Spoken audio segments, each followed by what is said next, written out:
সাজনা পাতার এই রেসিপি না খেলে মস্ত বড় ভুল করবেন, কারণ এটা আমাদের শরীরের জন্য এতটাই উপকারী যে বলে শেষ করা যাবে না। এই রেসিপিটা তৈরি করাও অনেক সহজ। রেসিপির শেষের দিকে আমি এমন একটা টিপসের কথা বলবো যেটা শুনলে আপনি অবাক হবেন। এই দুর্দান্ত রেসিপিটা দেখার জন্য ভিডিওতে একটি লাইক দিয়ে ফুল ভিডিওর সঙ্গেই থাকুন। এই রেসিপির গুণাগুণ আপনার জন্য অনেক উপকারী হবে, যেটা হয়তো কেউ কোনো দিন আপনাকে বলেনি। চলুন তাহলে শুরু করা যাক। এই রেসিপিটা তৈরি করার জন্য প্রথমে আমি গাছ থেকে কিছু কচি ডাল নিয়ে আসলাম। এই ডাল থেকে আমি কচি পাতাগুলো সংগ্রহ করব। একটা বিষয় খেয়াল রাখবেন, পাতাগুলো যেন কচি হয়, তাহলে রেসিপিটা দারুণ হবে। এখন আমি আস্তে আস্তে সবগুলো ডাল থেকে পাতাগুলো ছাড়িয়ে নেব। ডাল থেকে পাতা ছাড়ানোর সময় অবশ্যই খেয়াল রাখবেন চিকন চিকন যে ডাঁটাগুলো আছে এগুলো যেন পাতার সঙ্গে না যায়, কারণ ওই চিকন ডাঁটাগুলি যদি পাতার সঙ্গে থাকে তাহলে এই রেসিপিটা করার পর একটু তেতো ভাব লাগবে। তাই অবশ্যই এই বিষয়টা খেয়াল রাখবেন। এখন আমি একইভাবে সবগুলো পাতা ছাড়িয়ে নিলাম। দেখুন, আমি এই রেসিপিটা তৈরি করার জন্য এই পরিমাণ পাতা নিলাম। এখন আমি নর্মাল ট্যাপের পানি দিয়ে সুন্দর করে ধুয়ে নেব।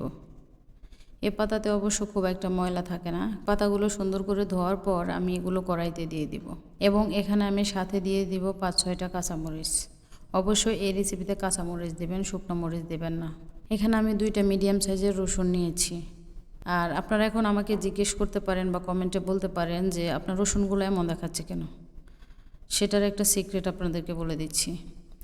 অনেক সময় দেখা যায় বাসায় অনেকগুলো করে রসুন নিয়ে আসা হয়, আর এই রসুনগুলো যদি আমি দীর্ঘদিন বাইরে রাখি তাহলে রসুনগুলো শুকিয়ে যাবে, আবার অনেকগুলো নষ্ট হয়ে যাবে। তাই আমি প্রায় সময় এই কাজটা করি। রসুনগুলো কেটে এয়ারটাইট বক্সে করে ডিপ ফ্রিজে রেখে দিই।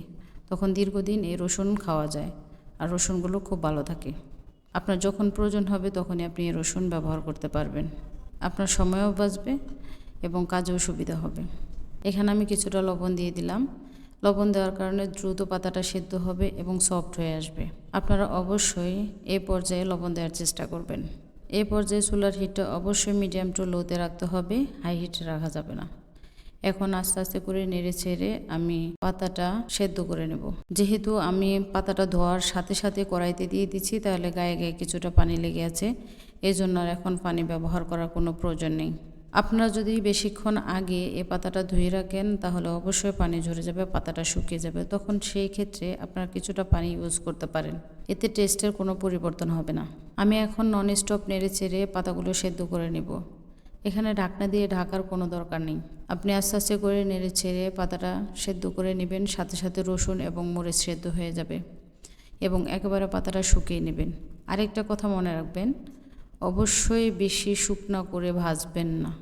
অনেকে আছে এতটাই শুকনো করে ভেজে নেয় যে এটাতে একটা সফটনেস যে ভাব থাকবে সেটা থাকে না। এই রেসিপিটা করার পর খুব ড্রাই হয়ে যায়, তখন কিন্তু এই রেসিপিটা ভালো হবে না। সেই দিকে অবশ্যই খেয়াল রাখবেন। দেখুন, আমার পাতাগুলো সেদ্ধ হয়ে গেছে। কড়াইটা দেখেন একেবারে শুকিয়ে গেছে, এখানে কোনো রকম পানি নেই, তবে পাতাগুলো অতিরিক্ত ড্রাই হয়ে যায়নি। এ পর্যায়ে আমি পাতাগুলো চুলা থেকে নামিয়ে নেব।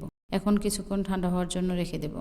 এই পর্যায়ে পাতাগুলো ঠান্ডা হওয়ার পর আমি পাটায় মিহি করে বেটে নেব। আপনারা চাইলে ব্লেন্ডারে করতে পারেন এই কাজটা, কিন্তু ব্লেন্ডারে করলে আসল টেস্ট পাওয়া যাবে না। এই রেসিপির আসল টেস্ট পেতে হলে অবশ্যই পাটায় বেটে নেবেন, খুব মিহি করে বাটতে হবে। এই সজনে পাতার যে এত গুণ তা বলে শেষ করা যাবে না। এই পাতার গুণের কথা বলতে গেলে আমার ভিডিওটা অনেক লম্বা হয়ে যাবে, তাই আমি আর সেগুলো শেয়ার করছি না। আমার এই সজনে পাতার আরেকটা রেসিপি আছে, সেই রেসিপিতে আমি অনেকগুলো ইম্পর্টেন্ট কথা শেয়ার করেছি। আপনারা চাইলে সেই ভিডিওটা দেখে আসতে পারেন।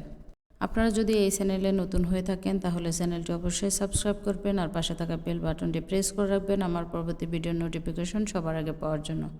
আর যদি অলরেডি সাবস্ক্রাইব করে থাকেন তাহলে অসংখ্য ধন্যবাদ আপনাকে।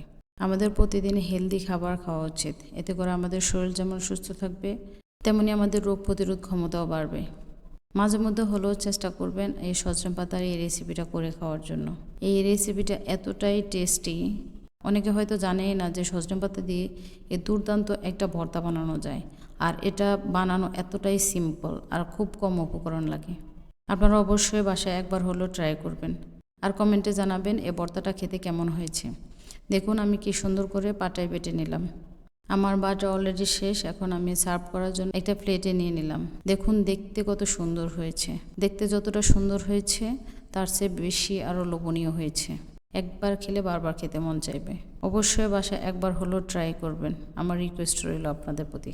আমার ভিডিওটি যদি আপনাদের ভালো লেগে থাকে তাহলে একটা লাইক করবেন আর শেয়ার করবেন আপনার ফ্রেন্ডস এবং ফ্যামিলির সাথে। আর সকল সহজ এবং হেলদি রেসিপি পেতে অবশ্যই আমার চ্যানেলটি সাবস্ক্রাইব করে পাশে থাকবেন। আপনাদের সাথে আবার দেখা হচ্ছে পরবর্তীতে অন্য কোনো রেসিপি নিয়ে। ততক্ষণ পর্যন্ত সবাই ভালো থাকবেন, সুস্থ থাকবেন। আল্লাহ হাফেজ।